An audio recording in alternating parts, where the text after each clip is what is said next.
어떻게 정의를 내릴까 뭐 여러 가지 설들이 많은데 요 밑에 보면 뭐 언어학, 문학, 역사 뭐 여러 가지 많지 않습니까? 그런데 저는 전공이 한문학입니다. 그래서 여러 가지 인문학의 스펙트럼이 굉장히 넓은데 그 중에서도 저는 문학, 특히 또 저는 고전 문학을 중심으로 이렇게 발표를 할 수밖에 없는 그런 한계가 있다라는 것을 먼저 말씀드리겠습니다. 물론 이제 문학을 중심으로 하지만 이제 역사도 같이 해야 되겠죠. 그래서 보통 한문을 하면 문사처를 할 수 있다 그렇게 얘기를 하지만 저는 뭐 그렇게 할 역량은 못 되고 문학 위주로 살펴보도록 하고요. 그다음에 제 전공이 한문이기 때문에 한문으로 표기된 문헌 자료가 주요한 연구 대상이 되겠습니다. 뭐 고지도라든가 옛그림 그런 것을 참고도 하지만 무엇보다도 한문 전적이 제 텍스트다. 그다음에 아까 옛날과 지금과 미래에 대해서 말씀하셨는데 저는 옛날에 대해서 말씀드릴 수밖에 없다라는 것도 말씀드리고요. 그다음에 한문 전적은 개인 문집이라든가 그다음에 인문지리지, 역사서 등이 포함된다. 그다음에 제가 또 주로 연구한 분야가 또 강원도입니다. 그래서 강원도를 중심으로 이렇게 논의를 진행할 수밖에 없다. 그렇긴 하지만 강원도를 중심으로 하지만 이것도 또 경기도에도 이것을 적용할 수가 있을 것 같습니다. 예, 그래서 계속 저희가 하는 얘기가 콘텐츠를 어디서 확보할 것인가라는 것인데요. 그래서 저는 이렇게 6가지로 나눠봤습니다. 지방관의 기록에서 우리는 콘텐츠를 확보할 수 있고, 그 다음에 강원도니까 금강산을 유람한 그런 시문, 그런 데서 얻을 수 있고, 그 다음에 관동팔경, 그 다음에 유배길이라고 했는데 유배길 중에서도 철원 기마를 거쳐서 원산이라든가 함경도로 유배를 많이 갔습니다. 유배길을 일기를 쓴 경우가 많은데 거기서도 저희는 콘텐츠를 확보할 수 있고요. 그 다음에 조선 후기에 많은 화가들이 금강산을 그리러 또 관동팔경을 그리러 여행을 떠났습니다.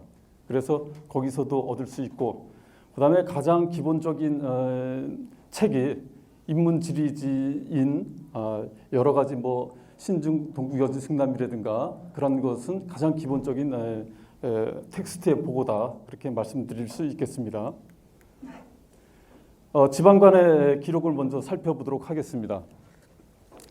요즘으로 말한다면 시장, 군수뿐만 아니라 도지사 그런 사람들의 기록을 통해서 우리는 많이 얻을 수 있는데요. 예를 들어서 이식이라는 분은 한문 4대가 중에 한 사람입니다. 월상개택, 그래서 택당 이식이 4명의 문장가, 뛰어난 문장가 중에 한 사람인데 이 사람이 간성 군수를 했습니다. 좀 간성은 좀 약간 생소하실 텐데 간성 위에가 고성이고 그래서 요즘으로 말한다면 고성이 지금의 간성입니다. 그 분의 여러 가지 기록이 시문이 많이 남아 있는데 그 중에 대표적인 것을 보면 미시파령이라는 시가 있고요.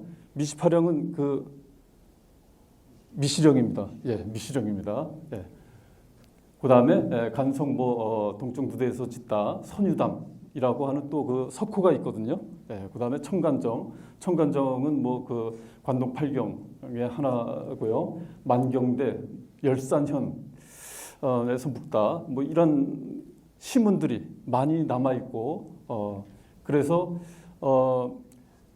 군현지를 보면은 선생안이라는 것이 있습니다. 선생안이라는 것이 역대 군수 목록을 적어놓은 거거든요. 그래서 거기에 나오는 분들 이렇게 검색해서 이분들이 무슨 문집이 있나 이렇게 또 검색하고 그러면 대부분 이렇게 문장력이 있는 사람들은 대부분 문집을 남겼습니다. 그다음에 제가 그 간성군수만 살펴봤지만 그 양구군수를 지닌 이복원이라든가 그다음에 인제 현감을 지냈던 고군 김수중 선생의 아들 김창국이라든가 뭐 여러 사람들 굉장히 많이 있습니다. 그다음에 강원도지사 한 사람들도 굉장히 많겠죠. 그 중에서 또 이민구라는 사람을 보면 성천에서라는 그런 시가 있고요. 이 성천이 혹시 어딘지 아십니까? 이게 화천입니다. 지금의 화천을 성천이라고 했습니다. 그다음에 능파대에서 뭐 선유담 아까도 나왔었죠. 열산관, 삼부폭포 이게 삼부연 폭포입니다. 그다음에 풍전 뭐 이런 것이 나오고요. 뭐 도자탄, 고석정, 뭐 용호산 12영. 근데 용호산이 어딘가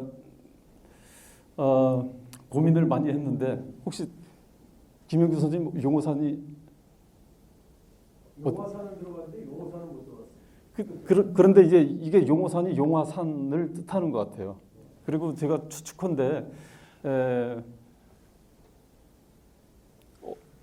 어디 용화산은 그럼 어디로 추측을 하시죠? 저는 그 명성산을 이렇게 용화산이라고 한 것 같습니다.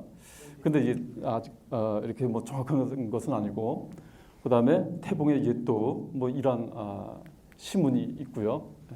그래서 일단 군수라든가 도지사라든가 그런 그것을 지냈던 분들의 개인 문집을 통해서 우리가 이렇게 필요로 하는 콘텐츠를 얻을 수 있지 않을까 그렇게 생각을 해봤고요.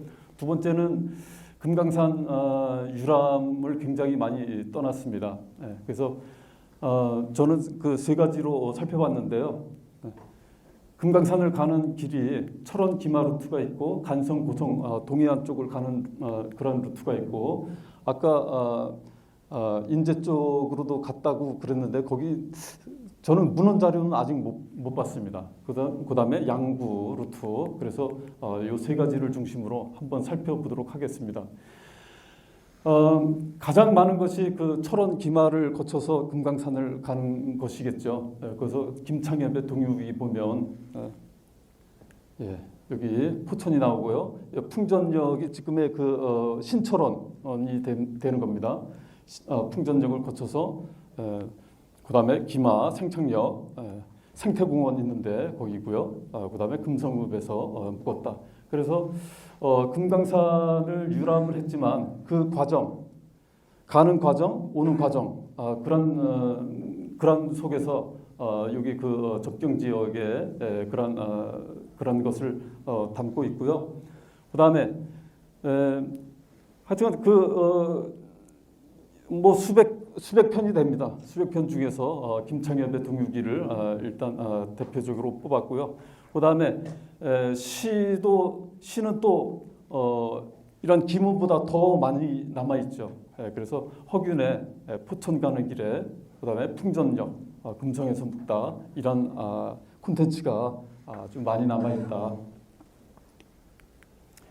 그다음에 간성 고성 루트, 이 철원 기마 못지않게 또 풍부하게 많이 남아 있는 곳이 동해안 이 루트죠. 그래서 안석경의 동유기를 보면 여기 명파역 들리고요. 지금 명파역은 아마 남방 한계선 그쪽인 것 같아요. 그다음에 열산호에 도착했다. 이 열산호는 지금의 화진포를 얘기하는 겁니다. 그래서 이쪽도 금강산을 가다가 오다가 이렇게 많이 언급을 하고 있고요. 그 다음에 성현의 열산호를 지나다. 성현은 강원도 도지사를 지냈습니다. 그 다음에 양구루트를 보면 이거는 많지 않은데요. 이근원이라는 사람의 동유일기에 보면 팔랑동에 들어가서 자고 그 다음에 돌산령을 넘었는데 돌산령은 그 양구 해안으로 넘어가는 고개를 돌산령이라고 하죠. 예.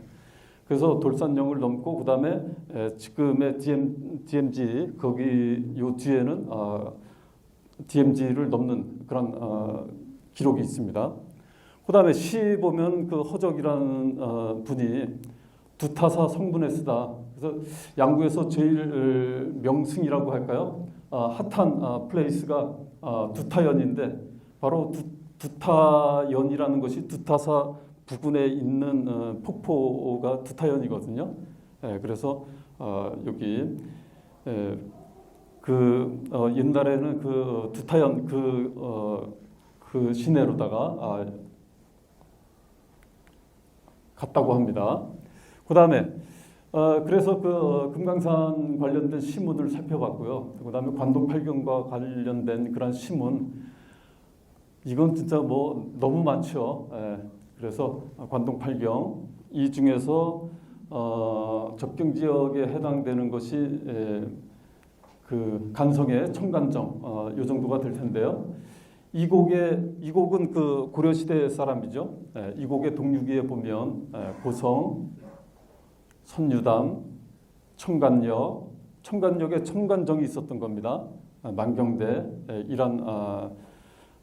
이런 지역이 나오고요. 그다음에 최립은 이 사람도 그 뛰어난 그 문장가입니다. 이 사람이 지은 청간정이라는 시도 있고 그래서 금강산과 관련된 시문 못지않게 많이 있는 것이 관동팔경과 관련된 시문이다. 그다음에 유배길의 시문, 대체로 함경도로 유배를 떠나는 사람들의 글에 이런 것들이 많이 남아 있는데 대표적인 사람이 이제 김여라는 사람. 이 사람은 박지원하고 같은 연배 그 사람인데요. 기마에 이르렀는데 뭐 이런 부분이 있죠.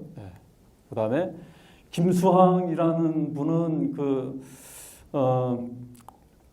안동김씨 그래서 삼수육창으로 그 유명한 안동김씨 집안의 셋째가 김수항인데 영의정을 지냈습니다. 그런데 이분이 철원에서 그 유배 생활을 잠깐 했었습니다. 이거 멀리 가지 않고 철원에 있었는데 그때 삼부연 폭포라든가 그 삼부연 폭포 위에 있는 용화 마을이라든가 그런 거와 관련된 시를 굉장히 또 많이 지었습니다. 그다음에 또 김수항의 아들은 김창흡, 사면 김창흡이라는 분은 또 삼부연 폭포 그 위에 또 은거도 했었죠. 그래서 유배길의 시문도 이거 중요하지만 사면 김창흡처럼 사면 김창흡은 신철원에도 있었고 그다음에 인제 쪽에서도 또 여러 군데 용대리에서 간력정사라는 곳에도 있었고 그 안쪽으로 들어가서 벽운정사라든가 영시암이라든가 그런 곳에서도 있었고 그래서 그런 사람들의 그런 시문도 중요한 콘텐츠가 될 것 같습니다. 특히 사면 김창흡이라는 분은 용대리를 옛날에는 간력이라고 했거든요. 간력에서 그 연작시를 한 400편 정도 지었습니다. 그 한 마을에서.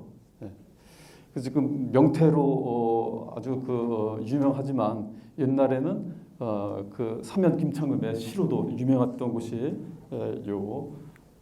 여기고 그다음에 화첩기행 그다음에 화가들의 그 정선뿐만 아니라 그다음에 나중에 김홍도라든가 그런 사람들이 그림을 그리기 위해서 이곳을 다녔는데 겸재정선은 서울서부터 해서 철원 기마로 해서 금강산을 갔고 김홍도는 원주를 거쳐서 평창을 거쳐서 강릉 갔다가 관동팔경 맨 밑에인 울진평해까지 내려갔다가 관동팔경의 맨 밑인 월송정을 그리고 이제 북상하게 되죠. 그러면서 이제 다시 양양이라든가 설악산이라든가 그다음에 고성 그렇게 그림을 그리게 되는데 김홍도는 정조대왕의 명령을 받고 갔어요. 그래서 요 복명이라는 그런 말을 쓰는데 명령을 받들어서 그림을 그렸다. 그런 것을 이제 복명사경이라고 그러거든요. 그래서 정선이라든가 김홍도는 여행한 목적은 달랐지만 둘 다 정선은 금강산을 그리고 내려오면서 또 관동팔경을 그렸어요. 그렇지만 김홍도는 관동팔경을 그리고 금강산을 갔고요. 그래서 조선 후기에 관동팔경과 그다음에 금강산을 그리러 간 화가들이 뭐 저희가 아는 사람은 정선이라든가 김홍도인데 이 사람들도 다 화가들입니다. 그래서 뭐 강세황이라든가 이런 사람들의 발길이 이어졌었다. 그다음에 가장 기본이 되고 그래서 지역학을 하는 데 있어서 가장 기초가 되고 근본이 되는 그런 책이 바로 인문지리지인데 우리가 보통 참고할 때 신중 동국 여지승남을 많이 참고하는 것 같습니다. 그렇지만 그거는 이제 조선 전기 때 만들어진 것이고 조선 중후기 때는 이제 요거는 나라에서 만들었다면 지방 사림들이 이제 개인적으로 적은 것들이 많거든요. 그래서 홍천군을 예를 든다면 세종실록지리지라든가 신중 동국여지승남, 동국여지지, 여지도서, 대동지지, 조선지지, 여제차료 이런 것은 전국 지리지지만 그러니까 홍천읍지라든가 강원도 홍천읍지 뭐 이런 것들은 또 홍천을 또 화산이라고도 했습니다. 화산읍지 같은 이런 것들이 굉장히 많이 지어지죠. 이거는 어디나 비슷한 상황인 것 같습니다. 그래서 신중 동국여지승남이라든가 동국여지지라든가 그런 것에만 의존하시지 마시고 이런 약간의 거의 내용이 비슷하긴 하지만 또 편차가 좀 있습니다. 그래서 이러한 사천 읍지에서 우리가 원할 수 있는 그런 다양한 콘텐츠를 확보할 수 있다. 그 다음에 참고 자료로 기마는 지금 이제 철원에 이제 소속되어 있는데 옛날에는 기마현이라고 이제 따로 있었거든요. 한문학을 하면서 이제 기마 지역의 한문학이 어떤 것인가 한번 살펴볼 기회가 있었는데 잠깐만 보겠습니다. 한문문학은 이제 한시와 그 다음에 운문인 한시와 산문인 한문으로 나눕니다. 그냥 우리는 그냥 일반적으로 그냥 한문 그렇게 얘기하죠, 그죠? 그것은 광의의 한문이고 협의의 한문은 산문만 한문이라고 합니다. 그래서 운문과 산문으로 나눌 수 있는데, 뭐 한시는 뭐 이렇게 운문인 한시는 여러 곳에서 읊었고요. 그다음에 한문은 또 다양하게 이렇게 여러 갈래로 또 이렇게 나눌 수가 있습니다. 그래서 뭐 증서류라든가 그다음에 잡기류는 요즘으로 말한다면 수필 정도쯤 될까요? 그런 것들 중요한 것들이 많고요. 그다음에 역사 기록체 이런 것들이 있고 비지류라고 해서 이런 장르도 있습니다. 그래서 저는 전공이 한문이다 보니까 이렇게 옛날 문헌 자료 중에서 콘텐츠가 어디에 수록되어 있는가 그것을 중심으로 한번 살펴봤습니다. 감사합니다.